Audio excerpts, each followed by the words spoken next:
এই রেসিপিটা একবার বানানোর পর সিঙ্গাড়া, পকোড়া, কচুরি আর খেতে ইচ্ছে করবে না। যে কোনো দিন এই বর্ষার সন্ধেবেলায় যদি এই রেসিপি বানিয়ে নেন তাহলে চায়ের সাথে আর কোনো কথা থাকবে না, জমে যাবে পুরো। তাহলে চলুন শুরু করি আজকের রেসিপি। নমস্কার বন্ধুরা, কেমন আছেন সবাই? ভালো তো? পাপিয়ার ঘরোয়া রান্না চ্যানেলটিতে সকলকে জানাই স্বাগত। তাহলে আজকের রেসিপি শুরু করছি। আমি এখানে একটা বাটিতে নিয়েছি চিড়ে আর একটা বাটিতে নিয়েছি বেসন। আর এই চিড়েটা মোটা বা সরু যে কোনো ধরনের চিড়ে নিলেই হবে। আমি মিডিয়াম সাইজের চিড়ে নিয়েছি। আর এখানে দেখুন যতটা পরিমাণ চিড়ে নিয়েছি ঠিক ততটা পরিমাণই বেসন নিয়েছি। পরিমাণটা কিন্তু সমান রাখতে হবে, তাহলে কিন্তু এই রেসিপির মজা, টেস্টটা দারুণ আসবে। আমি একটা মিক্সির বাটি নিয়েছি আর এই চিড়েটাকে কিন্তু আমি আগে থেকে পরিষ্কার করে বেছে নিয়েছি। ধানের খোসা, ধুলোবালি ভালো করে বেছে নিয়ে সুতির কাপড়ে খুব ভালো করে মুছে নিয়েছি। এবার এই মিক্সির বাটির মধ্যে দিয়ে দিলাম চিড়েটা। এবার 2-3 বার ঘুরিয়ে একটা মিহি গুঁড়ো করে আমি ফিরে আসছি। দেখুন এখানে কিন্তু চিড়েটা আমার গুঁড়ো করা হয়ে গেছে। চিড়েটা যেহেতু ধুইনি সেই জন্য কিন্তু সুতির কাপড়ে ভালো করে মুছে নিয়েছি। এই দেখুন ঠিক এই রকম একটা মিহি পেস্ট আপনারা তৈরি করে নেবেন। এবার আমি একটা বাটি নিয়েছি, বাটির মধ্যে আমি দিয়ে দিচ্ছি বেসনটা। এটা কিন্তু সমপরিমাণ নেওয়ার চেষ্টা করবেন। দিয়ে দিচ্ছি আমি আন্দাজ মতো নুন, এখানে অল্প পরিমাণে নুন দিলাম। আর দিয়ে দিলাম কিছুটা হিং, অল্প কিছুটা শুকনো লঙ্কার গুঁড়ো। হিংটা দিলে কিন্তু বেসনের সাথে বেশ দারুণ জমবে। ভালো করে শুকনো উপকরণগুলো আগে মিশিয়ে নিলাম। এবার আমি অল্প অল্প জল দিয়ে নিয়েছি, কিন্তু 1 বাটি জল, মানে যে বাটির আমি বেসন নিয়েছি সেই বাটির মাপ করে পুরোপুরি 1 বাটি জল নিয়েছি। এবার অল্প অল্প করে জল দিয়ে একটা ঘন ব্যাটার তৈরি করে নিতে হবে। প্রথমে একটা ঘন ব্যাটার তৈরি করে নিয়েছি দেখুন। এরপর আমি যে জলটা আছে পুরো জলটাই দিয়ে দেব। বেসনের যেন কোনো দলাভাব না থাকে সেটা কিন্তু খেয়াল রাখতে হবে। ভালো করে এটাকে গুলে নিয়েছি। এবারে আমি দিয়ে দিচ্ছি গুঁড়ো করে রাখা চিড়ে গুঁড়োটা এর মধ্যে দিয়ে ভালো করে একটু মিশিয়ে নিচ্ছি। নুনটা কিন্তু পরে আপনারা আন্দাজ মতো দেখে নেবেন। ভালো করে এটাকে মিশিয়ে নেওয়া হয়ে গেছে। দেখুন জলে দিতে দিতেই চিড়ের গুঁড়োটা ঘন হতে শুরু করেছে। এবার এটাকে আমি ঢাকা দিয়ে রেখে দেবো কিছুক্ষণের জন্য, মোটামুটি 10 মিনিটের জন্য। তাতে জলটাও টেনে নেবে আর চিড়েটাও বেশ ফুলে উঠবে। এদিকে আমি একখানা কাঁচা আলু নিয়ে নিয়েছি। আপনারা চাইলে আলু সেদ্ধ আলুও নিতে পারেন। আমার হাতের কাছে সেদ্ধ আলু ছিল না, তাই আমি কাঁচা আলু নিয়ে আলুর খোসাটা আগে এইভাবে ছাড়িয়ে নিয়েছি। এবার আলুটাকে আমি গ্রেট করে নেব। একটা ছোট গ্রেটার নিয়ে নিয়েছি এখানে আমি। দেখুন এই গ্রেটারের সাহায্যে আলুটাকে আমি গ্রেট করে নেব। আপনারা সেদ্ধ আলু হাতের কাছে থাকলে তা দিয়ে বানাতে পারেন। আলুটাকে ভালো করে একটু গ্রেট করে নিচ্ছি। এতক্ষণ যারা দেখেছেন অথচ লাইক দিতে ভুলে গেছেন, লাইক দিয়ে দেখাটা শুরু করুন। আর পুরো ভিডিওটা দেখবেন, একদম স্কিপ করবেন না, নাহলে অনেক কিছু কিন্তু মিস করে যেতে পারেন। দারুণ দুর্দান্ত স্বাদের এই রেসিপিটা। আলুটা গ্রেট করা হয়ে গেছে। এবার বেশি করে জল দিয়ে আমি এটাকে ধুয়ে নেব, কারণ আলুর মধ্যে অনেকটা স্টার্চ থাকে। ভালো করে এটাকে ধুয়ে জল নিকড়ে একটা বাটির মধ্যে আমি তুলে নিচ্ছি।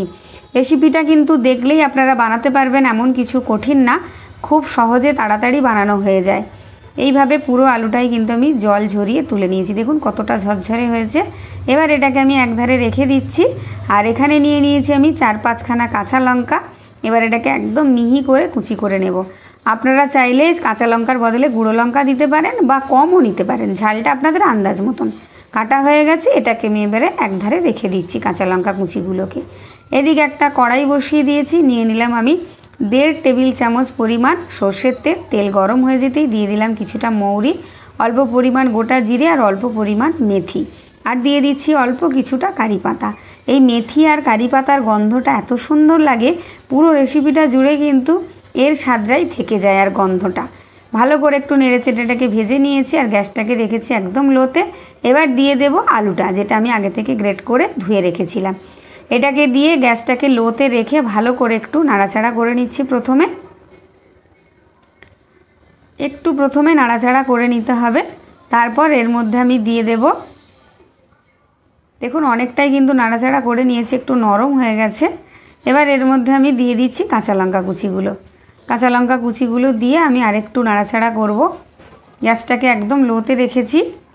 এবার আমি অল্প পরিমাণ একটু নুন দিয়ে দিলাম। নুন কিন্তু আমি চিড়ে আর বেসনের মধ্যেও দিয়েছি, তাই একদম অল্প করে দিয়েছি। আপনারা কিন্তু বুঝে শুনে নুনটা দেবেন। ভালো করে একটু নেড়ে চেড়ে আলুটা সেদ্ধও হয়েছে আর একটু ভাজা ভাজাও হয়ে গেছে। দেখুন এই সময় আমি দিয়ে দেব ভিজিয়ে রাখা চিড়ে আর বেসন দেখুন ফুলে একদম জল টেনে ফুলে একদম ডবল হয়ে গেছে। দেখেই বুঝতে পারছেন জল কিন্তু একটুও নেই, একদম শক্ত শক্ত হয়ে গেছে। এবার সমস্ত চিড়ে আর বেসনের মিশ্রণটাকে এখানে আমি দিয়ে দিচ্ছি। দিয়ে এবার এটাকে আমি হালকা আঁচে নাড়াচাড়া করতে থাকবো। গ্যাস কিন্তু বাড়াতে যাবেন না, তাহলে একদিকটা বেশি শক্ত হয়ে যাবে, একদিকটা নরম থেকে যাবে, সেক্ষেত্রে রেসিপিটা কিন্তু ভালো হবে না। আর পুরো ভিডিওটা দেখে আমাকে অবশ্যই জানিয়ে যাবেন কমেন্টে যে রেসিপিটা কেমন লাগলো। আশা করি আপনাদের সকলের ভালো লাগবে। এটা ছোট বড় সকলের ভীষণ সুন্দর লাগবে, একটা টেস্টি হেলদি টিফিন বা নাস্তা যা বলতে পারেন। ভালো করে কিন্তু এটাকে নেড়ে চেড়ে নিয়েছি। দেখুন এটাকে যত নাড়াচাড়া করতে থাকবেন ততই কিন্তু কড়া থেকে ছেড়ে আসতে শুরু করবে। এখানে দিয়ে দিলাম কিছুটা আমি চাট মশলা, অল্প পরিমাণ হলুদের গুঁড়ো 1 চা চামচ মতো। আপনারা চাইলে এখানে চাট মশলার বদলে আমচুর পাউডার বা লেবুর রসও ব্যবহার করতে পারেন বা টমেটোও দিতে পারেন। আর আমি এটা নিরামিষভাবে তৈরি করছি, আপনারা চাইলে পেঁয়াজ রসুন বা ডিম দিয়েও এখানে তৈরি করে নিতে পারেন, তাহলেও বেশ খেতে ভালো লাগবে। তবে ডিম না দিয়ে এইভাবে নিরামিষ বা পেঁয়াজ রসুন দিয়ে বানাবেন, তাতেও ভীষণ সুন্দর লাগবে। ভালো করে এটাকে নাড়াচাড়া করে আসছি। এবার দিয়ে দিলাম আমি অল্প কিছুটা জিরের গুঁড়ো। এখানে আপনারা আরও কিছু মশলা দিতে পারেন, তাতে কোনো সমস্যা নেই। আমি এটা শুধুমাত্র অল্প উপকরণ দিয়ে জিরের গুঁড়ো দিয়ে বানিয়ে নিচ্ছি। ভালো করে কিন্তু এটা নাড়াচাড়া হয়ে গেছে। এবারে বাইন্ডিংয়ের জন্য আমি 1 টেবিল চামচ মাপের আটার গুঁড়ো দিয়ে দিলাম। আটার গুঁড়োটা দিয়ে একটু নাড়াচাড়া করে নেব। দেখুন বেশ শক্ত শক্ত হয়ে আসছে, বেশি দেওয়ার প্রয়োজন নেই, 1 চামচ আটার গুঁড়ো দিলেই হয়ে যাবে। ভালো করে এটাকে একদম নাড়াচাড়া করে নিয়েছি। এবার দিয়ে দিলাম আমি 1 টেবিল চামচ মাপের সাদা তিল। এবার নাড়াচাড়া করে নেব। তিলটা দিলে বেশ খেতে কিন্তু ভালো লাগবে। ভালো করে একটু নাড়াচাড়া করে মিশিয়ে নিচ্ছি। আর আমি এখানে চিনি দিলাম না, আপনারা চাইলে একটু চিনির ব্যবহারও করতে পারেন। এটাকে এইরকম শক্ত হয়ে আসা পর্যন্তই কিন্তু রান্নাটা করে নিতে হবে। আর আমি অল্প কিছুটা ধনেপাতা কুচি দিয়ে গ্যাসটাকে বন্ধ করে একটু ভালো করে নাড়াচাড়া করে নিচ্ছি। একটু নাড়াচাড়া করে নিয়ে এরপর এটাকে ঢাকা দিয়ে রেখে দেবো আমি 2 থেকে 3 মিনিট। 2-3 মিনিট পর আমি ঢাকাটা খুলে নিয়েছি, কারণ এটা আরও একটু সেট হয়ে গেছে, একটু নরমও হয়ে গেছে। এবার এটাকে আমি একটা প্লেটের মধ্যে তুলে নিচ্ছি। চলুন এটাকে তুলে নিয়ে একটু ঠান্ডা করে নিতে হবে। ভালো করে একটু চারিদিকটা এইভাবে স্প্যাচুলা দিয়ে ছড়িয়ে দিচ্ছি, যাতে একটু ঠান্ডা হয়ে যায়। খুব গরম অবস্থায় কিন্তু এটা মাখা যাবে না, তাই হালকা ঠান্ডা করে নিতে হবে। আর হালকা হালকা গরম থাকবে সেই সময়তে কিন্তু একটু ভালো করে চেপে চেপে এটাকে মেখে নিতে হবে। ঠান্ডা হয়ে যাবার পর মাখতে গেলে কিন্তু এটা শক্ত হয়ে যাবে, তখন আর ভালো করে মাখতে পারবেন না। এইভাবে হালকা গরম অবস্থায় একটু ভালো করে চেপে চেপে মেখে নিতে হবে।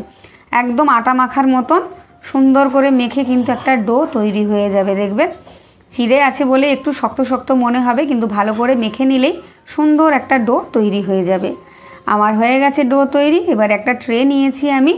আগে থেকে এতে ট্রের মধ্যে একটু সর্ষের তেল আমি মিশিয়ে লাগিয়ে রেখেছিলাম, যাতে এটাকে ডিমোল্ড করতে সুবিধে হয়। তারপর প্রথমে একটু এইভাবে হাত দিয়ে প্রেস করে সেট করে নেব সমান করে। তারপর স্প্যাচুলা দিয়ে চারিদিকটা সুন্দর করে একটু সেট করে দিচ্ছি। দেখুন এইভাবে আপনারা করে নেবেন, একদম সোজা কাজ, কোনো খাটুনি নেই। এইভাবে সেট করে নিয়েছি। এবার একটা ছুরি নিয়েছি, ছুরি দিয়ে আমি এইভাবে লম্বা লম্বা করে প্রথমে কেটে নিচ্ছি, তারপর চৌকো চৌকো করে কেটে নেব। এইভাবে একবার বানিয়ে দেখবেন কতটা তাড়াতাড়ি কতটা সুন্দর হবে, খেতেও ভীষণ ভালো লাগবে। যারা ইউটিউব থেকে দেখছেন, যদি ভিডিও ভালো লাগে, যারা নতুন আছেন আমার চ্যানেলটি সাবস্ক্রাইব করে পাশে থাকা বেল আইকনটি প্রেস করে অল করে রাখবেন। এরকম নিত্য নতুন ভিডিও সবার আগে আপনার কাছে পৌঁছে যাবে। ছুরিটার মধ্যে একটু লেগে যাচ্ছিল, তাই আমি স্প্যাচুলা দিয়ে কেটে নিচ্ছি। দেখুন স্প্যাচুলা দিয়ে বেশ সুন্দর কাটা যাচ্ছে। এইভাবে চৌকো করে কিন্তু কেটে নিয়েছি। আর এক একটা টুকরো আমি তুলে একটু ভালো করে সেট করে নেব। যারা ফেসবুক থেকে দেখছে, তারা যদি ভিডিও ভালো লাগে তাহলে অবশ্যই চ্যানেলটি, আমার ফেসবুক পেজটি ফলো দিয়ে রাখবেন, একটা লাইক কমেন্ট আর শেয়ার দিয়ে রাখবেন। এইভাবে সবকটাই কিন্তু আমি একটু সেট করে নিচ্ছি, তাতে দেখতে সুন্দর হয়। চারদিকটা একটু অগোছালো হয়েছিল, একটু গুছিয়ে নিতে হবে। এইভাবে হয়ে গেছে। ওদিকে আমার সবটাই গোছানো। এদিকে একটা বাটি নিয়ে নিয়েছি, বাটির মধ্যে নিয়ে নিলাম আমি 1 টেবিল চামচ মাপের ময়দা। আর নিয়ে নিচ্ছি কিছুটা চালের গুঁড়ো, 3 টেবিল চামচ মাপের চালের গুঁড়ো নিয়েছি। এটা আপনারা চাইলে শুধু ময়দা বা শুধু চালের গুঁড়ো দিয়ে কিন্তু করতে পারেন। এবার এর মধ্যে দিয়ে দেব আমি অল্প পরিমাণ নুন। আমি কিন্তু খুব সামান্য সামান্য করেই নুন দিচ্ছি। আর 1 চা চামচ হলুদের গুঁড়ো, 1/2 চা চামচ লঙ্কার গুঁড়ো। ঝালটা আপনারা বুঝে দেবেন। 1 টেবিল চামচ দিয়ে দিলাম সাদা তিল, আর কিছুটা ধনেপাতা কুচি আর কিছুটা কারি পাতা কুচি। এটা স্বাদ আর গন্ধ দুটোকেই দারুণ করবে। আপনারা চাইলে যে কোনো একটাও দিতে পারেন বা নাও দিতে পারেন। এবার ভালো করে কিন্তু শুকনো উপকরণগুলো মিশিয়ে নিচ্ছি। ভালো করে মেশানো হয়ে গেছে। এবার অল্প অল্প জল দিয়ে আমি একটা ঘন ব্যাটার তৈরি করে নেব। একসাথে বেশি জল দেব না, তাতে দলা পাকিয়ে যেতে পারে। দেখুন আমার ব্যাটার তৈরি হয়ে গেছে। আর কতটা ঘন বা পাতলা দেখে কিন্তু বুঝতে পারছেন। দেখুন ঠিক এই রকম, না বেশি ঘন না বেশি পাতলা, দেখে নিশ্চয়ই বুঝতে পারছেন। চলুন, এটা কিন্তু আমার রেডি হয়ে গেছে। এবার এক একটা টিফিনের টুকরো আমি এর মধ্যে দিয়ে দিলাম। এবার ভালো করে উল্টে পাল্টে একটু মিশিয়ে ব্যাটারের মধ্যে নিয়ে তুলে শুধু গরম তেলে ছেড়ে দিতে হবে। আগে থেকেই তেল বসিয়ে আমি গরম করে রেখে দিয়েছি। এক এক করে এবার ছেড়ে দেব। দেখুন একটা একটা করে দিয়ে দিচ্ছি, ভীষণ ভালো লাগবে। এই রকম একটা রেসিপি যদি আপনারা বানিয়ে নেন সকাল সন্ধে যখন খুশি, খুব হালকা ফুলকা একটা রেসিপি। দেখেই বুঝতে পারছেন যে আমি মশলা খুবই কম দিয়েছি আর অল্প তেলেই মোটামুটি আমি বড় হাতা 2 হাতা তেল দিয়েছি। সেই তেলে আমি ভেজে নিচ্ছি। এক পিঠটা হয়ে যেতেই অল্প পিঠটা দিয়েছি। তবে হ্যাঁ, খেয়াল রাখবেন তেলটা কিন্তু বেশি গরম অবস্থায় আপনারা এই টিফিনগুলো দিতে যাবেন না।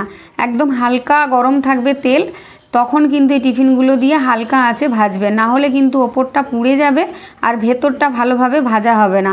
সেটা কিন্তু খেয়াল রাখবেন। হালকা গরম হবে তেল, তখনই কিন্তু এগুলো ভাজবেন। এক ব্যাচ ভাজা হয়ে গেছে, দেখুন কতটা ক্রিস্পি হয়েছে। শুনতে পাচ্ছেন তো আওয়াজটা? আবারও যেগুলো বাকি ছিল সেগুলো দিয়ে দিলাম আমি। এবারেও আমি এটার এক পিঠ ভাজা হয়ে গেছে, অপর পিঠটা উল্টে পাল্টে দিচ্ছি।